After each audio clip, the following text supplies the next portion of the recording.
Okay, so in the last presentation, we talked about the drug substance development process and we also tried to understand the preclinical concept.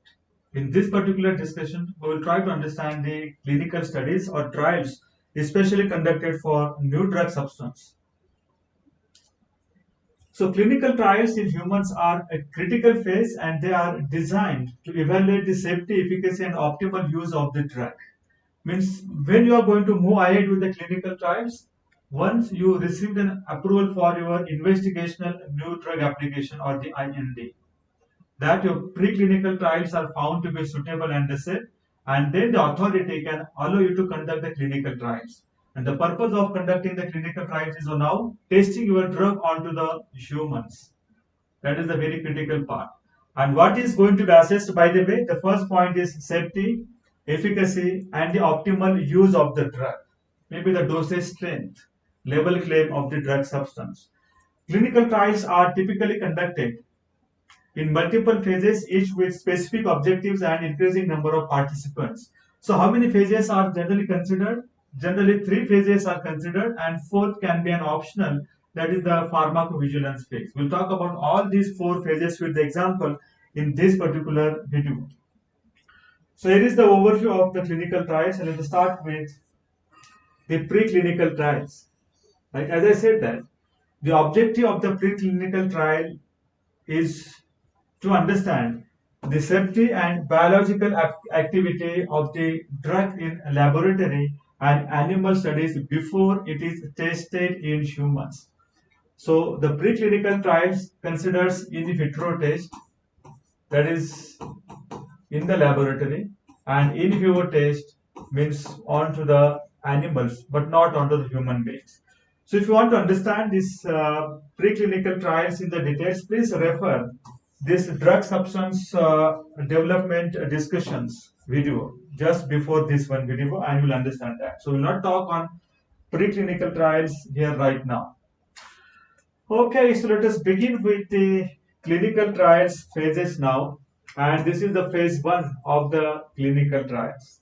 Upon approval of an investigational new drug application, that is IND, the clinical phase one can be started. So you are entitled to start the clinical phase one. So clinical phase one trials are the first stage of testing in human subjects, are primarily concerned with assessing the safety, tolerability, pharmacokinetics, and pharmacodynamics of a drug with the human body now. See, so far, this drug substance was never subjected to any human. This is the very first time under the phase one you are subjecting the substance to the human. So first and foremost, the safety is always of great concern. So the safety will be evaluated. The tolerability in terms of maybe the dose can be also evaluated, but not on the great ground. Very importantly, the pharmacokinetics and the pharmacodynamics. Means what is the action of the drug substance onto the body will be studied under the pharmacokinetics, like protein binding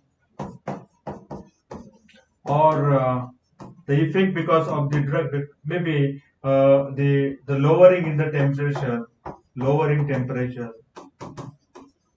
or lowering heart rate, isn't it? These are the action of the drug substance onto the body. And pharmacodynamics means what? What is the action the body has taken onto the drug substance, like metabolism, will be studied under the phase 1 trial. So, what are the key characteristics of the phase 1? And the first one is the participants. So, who are going to be the participants? So, especially in case of the clinical phase 1, the healthy volunteers are going to be always the part of the study and they can be in between 20 to 80. But in some cases, particularly for oncology drugs, right, the patients with target disease may be concerned because sometimes this drug substance itself can be a cytotoxic substance and it is not advisable to dose such cytotoxic substance on the healthy volunteers. So the the population who has already this disease or the cancer, they will be selected as a participant in the phase 1. What is the objective of the phase 1? That is very clear, that the safety is always at the forefront in the phase 1, and any side effect, what is the side effect of the drug substance, will be evaluated in the clinical phase 1 trial. Dosage now. The trial starts with a low dose, as we have never given this substance onto the human. We don't know what is going to be the optimum dose, but we may have some idea in the mind based on to the information available so far that maybe this substance can be dosed between 10 mg to 100 mg. So you must start the study with the lowest one, that is 10 mg, which is gradually increased in subsequent groups of participants. And as you move ahead with the phase 1 trials, as you gather more amount of data information, you may go with the increased dose with the further group of participants. Now this process is known as dose escalation. Means you are actually increasing the dose and understanding the effect of that dose. And it is used to find maximum tolerated dose, or MTD. This is something studied in the very first time in the human, and you now identify what is the maximum tolerable dose in the human. Monitoring. Participants are closely monitored for adverse effect and responses to medication. So how the patient, or how the subject is responding to the medication, what kind of adverse effects she or she may be undergoing, so all that will be monitored very closely. Blood and other biological samples are collected to understand how the drug is metabolized and excreted from the body. So maybe the urine sample also can be collected, maybe the sweat also can be collected, maybe the saliva also can be collected. Okay, I do not know what is the spelling of saliva, but this also can be collected as the another samples, so that this metabolism and excretion of the new drug substance can be studied and understood. Then comes the study designs, how the number of population and how the study will be designed. So phase 1 trials are often open label and uncontrolled, meaning both the researchers and participants know which drug is being administered, and there is no comparison group receiving the placebo. So there is no control group, there is no comparison group, especially in case of the phase 1, and it is open label trial. We'll talk about the double blind study and the standardized study structure in case of the phase 2 trials, which is little different from this structure. Here everyone knows what is being administered to the patient. Patient also knows what is being administered to him or her. Researchers, doctors, all understand what is actually being given. There is no placebo, or there is no comparison. There is no standard drug given. There is no standard therapy in the place also. Sometimes you may be working on the, let us say you want to work on the drug substance which can help in lowering the or controlling blood pressure, right? But there are some standard treatments available in the market, right? Isn't it? And as a part of that, as a part of the next trial, the next phase, the standard treatment will also be provided to some group of the people. But that is not the case in case of the phase 1 trial. It is the open label and uncontrolled trial, meaning everyone knows what is actually given. And here is the hypothetical example or the case study to understand the phase 1 trial. So a phase 1 trial for a new cancer drug, right? This is the disease targeted, the cancer treatment. Imagine a new drug, and the name of the drug is, let us say, drug X, developed to treat a specific type of cancer. Before it can be tested for efficiency in treating the cancer, it is safety profile needs to be established, right? The first one is what? Understand the safety profile before you understand the efficacy profile. And in which phase the safety profile gets tested? That is the clinical phase 1 trial. So participant selection. The trials recruit 30 healthy volunteers initially with plans to include patients with cancer in later stages of the trial. So first, the 30 healthy volunteers have been recruited, but include the patients with the cancer in the latter stages of the trial. But in the latter trials, the volunteers are going to be with the cancer. Now, dosing, the first group receives a very low dose of drug X, assuming no severe adverse effect are observed. Subsequent groups receives progressively higher doses. So maybe first healthy volunteers can receive the very low dose, and when the dose needs to be increased, then the dose is going to be given on to the patients actually having the cancer. Or sometimes the trials can be started with even the patients having the cancer itself, in case if the drug itself is a cytotoxic. If the drug itself can mutate the DNA, then the healthy volunteers cannot be enrolled for the study. You have to start the study with the patients only. Then monitoring and assessments. So participants are monitored for any side effects, and blood samples are taken to measure how the drug is absorbed. What is the absorption mechanism of the drug inside the gastrointestinal tract? Distributed, metabolized, and excreted. So absorption, distribution, metabolism, and excretion is studied. Researchers also assess any signs of drug activity such as changes in biomarkers relevant to the cancer. Then the data analysis. The data collected helps determine the maximum tolerable dose or MTD and informs the dosing regime for phase 2 trials. So if the drug substance looks to be positive, now what should be the likely range of the dose for the phase 2 trials? Because after phase 1 completion, if the drug found to be suitable, then it will receive an approval for the phase 2 trials. It also provides initial insights into whether the drug shows any indication of being effective against the cancer. You can get some indication at least.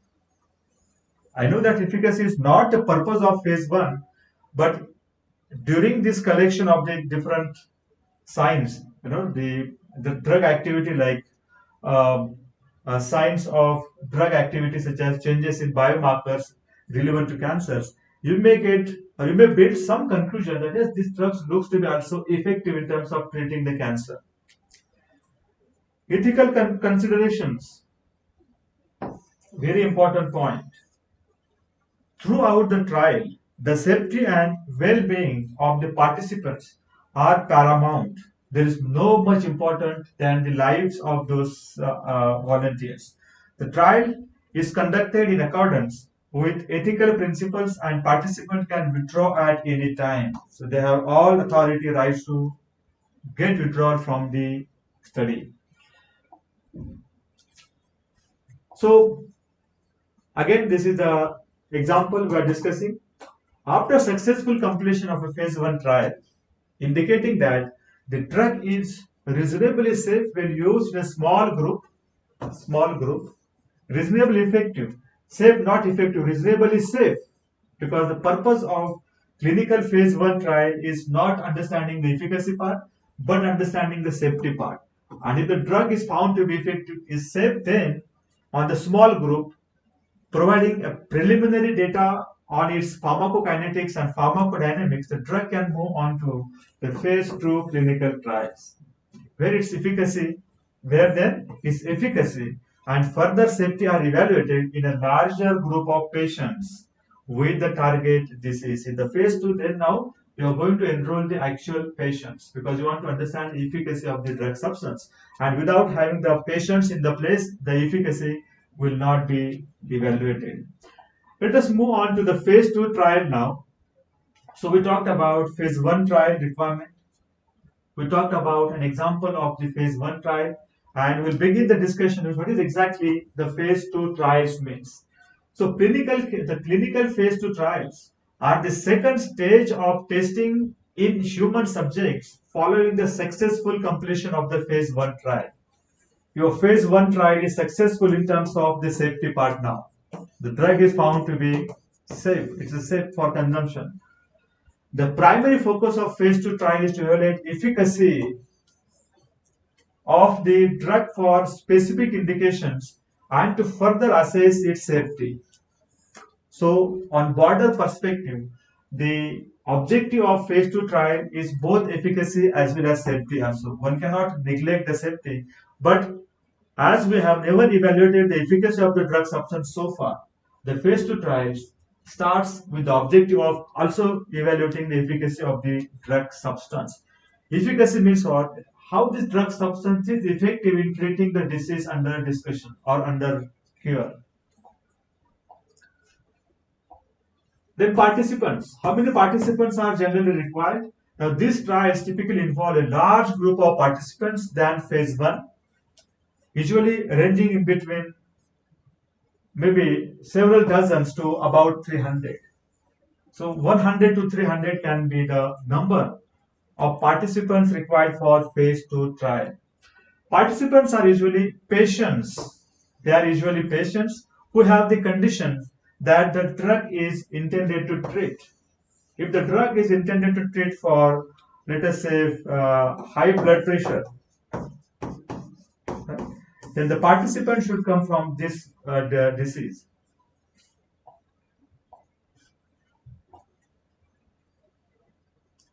What is the objective now? The main goal is to determine whether the drug has an effect on the disease or condition and to further evaluate its safety. This phase also continues to determine optimal dosages also. We talk about how this can be happen. Optimal dosage determination means whether 10 mg should be given or 20 mg should be given. Or maybe there may be multiple dosage possible, 10 mg, 15 mg or 20 mg. So how this has to be designed? It is based on to the phase 2 trials. So here is the study design now. So phase 2 trials can be divided into two types, broadly two types. The first is phase 2A, often referred to as pilot studies, means smaller studies, and designed to evaluate the drug's efficacy in relatively small number of groups or small number of patients. And phase 2B, these are designed to study both efficacy and optimal dose of the drug. Efficacy will be also evaluated in the phase 2B, but it is very important to understand the optimal dose of the drug. So how to understand the optimal dose of the drug? The label claim part will be closely monitored and decided in the phase 2B step, in the phase 2B step under the phase 2 trials.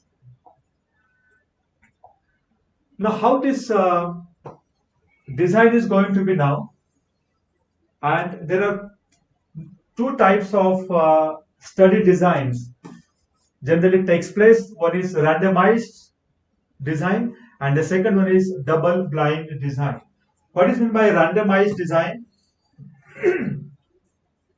So in a randomized trial means you are going to dose the drug substance onto the human being, right, under the phase 2, and you have to arrange this number of participants, and the first arrangement is called as the randomized design and second is called as the double blind design.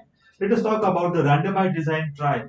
In a randomized trial, participants are randomly assigned to either the treatment group or the control group. So treatment group means what? Those groups who are going to receive the drug under the test drug, for example, the test drug. And there could be some group of people who are receiving that is called as a control group. And this control group will receive maybe the standard therapy, standard medication. So there may be a medication available for treating the high blood pressure already approved. So this control group will receive that approved medicine. And this group will receive the the one group will receive the test drug and the another group will receive the standard medications. That is a randomized trial.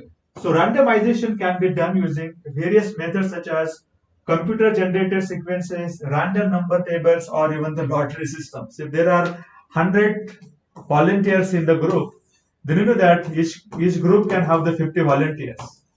So how that can be selected? It is not by intention. It should be randomized, as such naturally, by maybe by some random number tables or by computer system generated group or by the lottery systems by numbering. Okay, you who is one? I am the one. You are the two. Someone is three, four. So the even numbers can come as a one group. That is even number people. Okay, and then the odd number people can be in the second. That is a control group. The double blind study. In a double blind study, neither the participants nor the researchers, including doctors, nurses, or as administering the treatment, know who is receiving the actual treatment and who is receiving a placebo, harmless, a harmless inactive substance or a standard treatment. Now here is the important point. I'm talking about the double blind study. Again, there are going to be two groups. The one is receiving the test substance, test drug substance, and another group will be receiving either standard treatment to treat this particular disease or sometimes also receive the placebo, which doesn't have any active substance. But the study is designed in a such a way that no one knows this group 1 receives what and this group 2 receives what. The packaging of the sample will be in such a way that one cannot make out whether this group received the test drug substance or the group number 2 is receiving either the placebo or the standard treatment. No one knows what is happening, and that is called as the double blind study. Double means what? Not for this group and not for this group. Sorry, double means what? Neither patient or the volunteer knows what he or she is received, and even the doctors or administrative staff also doesn't know what they are administering to the volunteers. So double blind study means neither patient or volunteer and the administrative staff know which sample is given to the different groups of the treat people. I hope you understand the difference between randomized study and the double blind study. Now, in this particular randomized study, there is a complete clarity on segregation of the group, and people understand what they are actually going to receive in one phase to the another phase, and this may be reversed for multiple times. So if this group received test substance for first time and this group received the placebo or standard treatment in the second time in the first time, in the second phase they get reverse treatment. The first groups will receive the standard treatment and the second group then will receive the test substance or the test substance or the drug substance under the testing, right? It's always going to be given. That is called as a crossover study also. The crossover, right? Crossover. The group who received the test is going to receive the standard treatment. The group who received the standard treatment earlier is now going to receive the test treatment. So this is the randomized study and the double blind study. So what is the outcome of the measure? The trials assess specific outcomes or endpoints related to the disease or condition, which could be clinical improvement, changes in biomarkers, or other measurable health conditions. So the entire outcome will be assessed according to the protocol, and it could be in relation to understand the clinical improvements, whether the patient is getting improvised in the clinical conditions, the blood pressure gets increased, sorry, it gets normalized. Changes in any biomarkers or maybe any another health indicators that because of this drug, someone is getting fever, someone is getting headache. So all those health indicators also can be monitored, or maybe the heart rate, right? The pulse rate, what you call that, all that also can be measured. If drug shows promising results without significant side effects, it will then move on to the phase 3 trials without any significant side effects. There may be some side effects possible, but that is not crossing this threshold. This is the threshold. Okay, if the side effects are this one, then obviously the drug will move to the clinical phase 3 trial study. And the clinical phase 3 is going to be much bigger study as compared to the clinical phase 2 trials. But before we move on to the phase 3, let us talk about an example of the clinical phase 2 trial. So what is the example? And here it is. A phase 2 trial for a new diabetes drug. The drug substance is for treating a diabetes. Let us consider a hypothetical example where a new drug, let us say drug Y, is developed for treating the type 2 diabetes.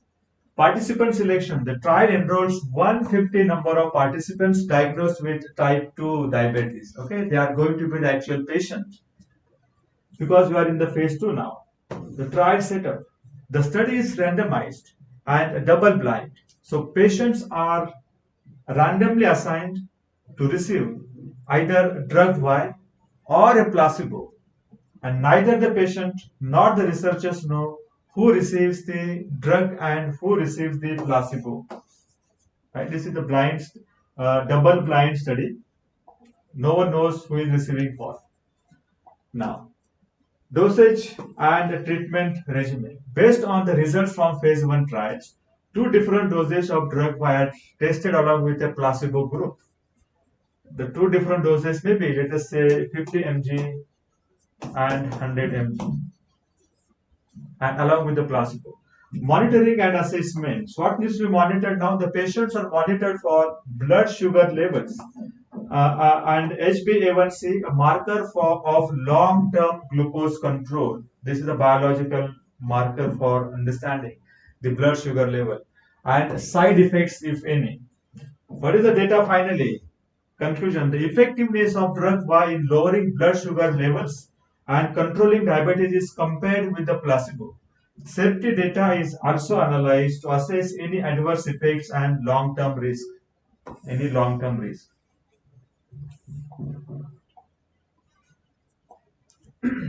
This is the important consideration, that is ethical practices. The trial is conducted by ethical guidelines, ensuring informed consents, patient safety, and the right to withdraw from the study at any time. So patient can also withdraw at any time according to his or her wish. If drug Y shows promising results in managing blood sugar levels without significant side effects, it will move to the phase 3 trials.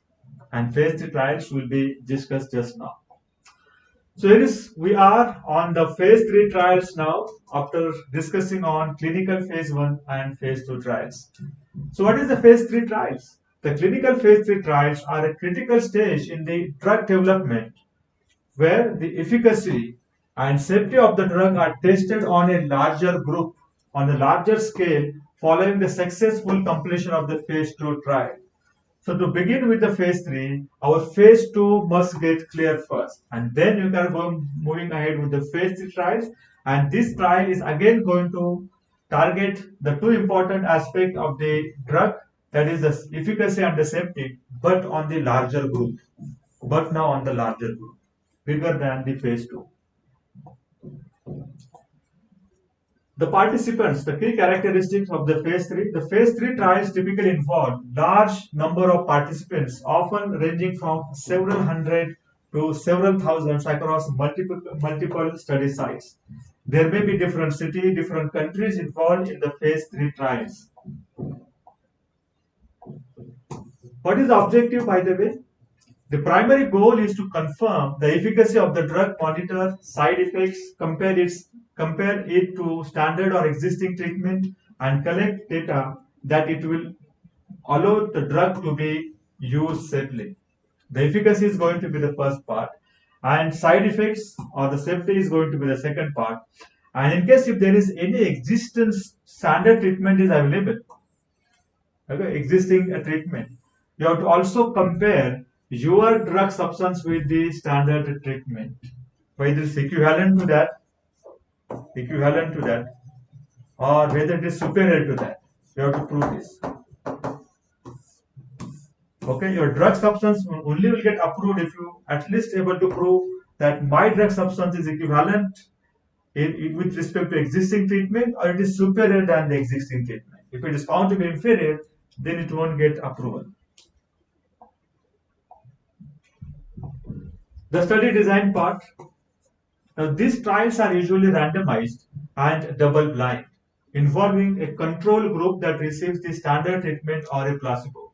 Means you will randomize the people, and it is going to be a double blind trial. No one knows what is receiving, neither patient or volunteers nor the administrative staff. Involving a control group that receives the standard treatment or a placebo. Now, one group will be control group always. What is the purpose of control group? To understand what is the effect of this already approved drug in the market, or what is the effect of only the placebo. It can be placebo or it can be a standard treatment. Okay, versus you have your randomized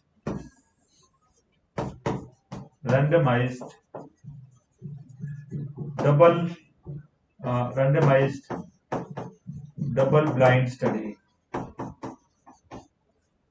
and versus this treatment or the placebo. This is the phase 3 structure. The large size of the trials help to ensure that the results are statistically significant and can be generalized to a broader population, because in the smaller group the results may not be statistically significant, and to have the statistical significance, the larger group, the larger sample size is important and required. That's the purpose of having the sample size in the number of thousand, something like that.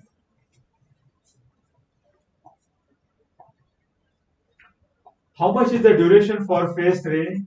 The phase 3 trials often last longer than earlier phases, sometimes spanning several years to adequately assess long-term effects and effectiveness. Now, this is the most costliest phase of drug development. Okay, very costly phase of the drug development. It takes a lot of investment of your resources, money, and as well as time, all of that. And that's the reason many companies are failed to conduct the phase 3 trials. So once you have the phase 2 trials approval, then yes, you can launch a product in the market. So regulatory approval. Successful completion of phase 3 is crucial for the drug to be considered for approval by the authorities like FDA or EMA. So I'm going to submit this entire data, and once the data found to be suitable, then you will get an approval to sell this product in the market. Let us take an example of phase 3 trials, and that is for the cardiovascular drug. So what is the drug name? Imagine a new drug, that is drug said, has been developed to reduce the risk of stroke in patients with atrial fibrillation, a common type of irregular heartbeat. So participant selection. The trial enrolls 3,000 patients with atrial fibrillation from various geographical locations. The trial setup. The patients are randomly assigned to receive either drug Z or the current standard treatment, which could be an anticoagulant like warfarin. And the study is double-blinded study. No one knows what is again being received. The monitoring and assessment. The primary outcome measured is the incidence of stroke among participants. Secondary outcomes includes other cardiovascular events, bleeding, complications, and overall mortality. Safety and side effects are also closely monitored. Data analysis is the next step. The effectiveness of the drug, say, in preventing the stroke is compared to that of the standard treatment, and the data is analyzed to assess the balance between benefits, means reduction in the stroke, and the risk such as bleeding complications. The risk assessment, right? Ethical considerations. As with all clinical trials, ethical guidelines are strictly followed, ensuring patient safety, informed consent, and right to withdraw from the study. Regulatory review. If the drug jet shows a significant benefit in reducing the stroke risk with an acceptable safety profile, the data from this trial combined with data from various pages will be submitted to regulatory authority for the approval. A successful phase 3 trial that demonstrates the clear benefit and manageable side effects can lead to the drug's approval and subsequent entry into the market. Right? So your drug can be sold in the market. Amazing. Now this is the last clinical phase, that is the phase 4 or post-marketing clinical trials. So clinical phase 4 trial is also known as post-marketing surveillance trials, are conducted after a drug has been approved and is on the market. So these trials are crucial for understanding the long-term effectiveness and safety of the drug in a broader perspective on the diverse population. Participants. The phase 4 trials typically involve thousands of participants since the drug is already available to the public now. Drug is on the market. Now, these trials are often more diverse, including various population groups. Objective. The primary the goal are to monitor drugs' long-term effectiveness, understand how the drug performs in the general population compared to controlled clinical settings, and to compare it with the other available drugs on the market, your competitor drugs. How is the study design? These studies can be more varied in design compared to previous phases, and they may randomize trials, observational studies, or registries, and they often lack a placebo group. There is no need to conduct any placebo group. You are actually understanding the feedback from the consumers or the patients. Phase 4 trials can continue for many years to monitor ongoing usage of the drug. What is the regulatory requirements? While not always required by regulatory agencies, phase 1 trials are often undertaken voluntarily by the pharmaceutical companies to better understand their drug and fulfill post-marketing requirements set by regulatory bodies. But yes, most of the times the phase 4 trials are also conducted. So don't have the impression that it is not required by the authority. It is required. And I get the example of the phase 4 trial for a new asthma medication. Imagine a new asthma medication, drug A, has been approved and is being prescribed to patients.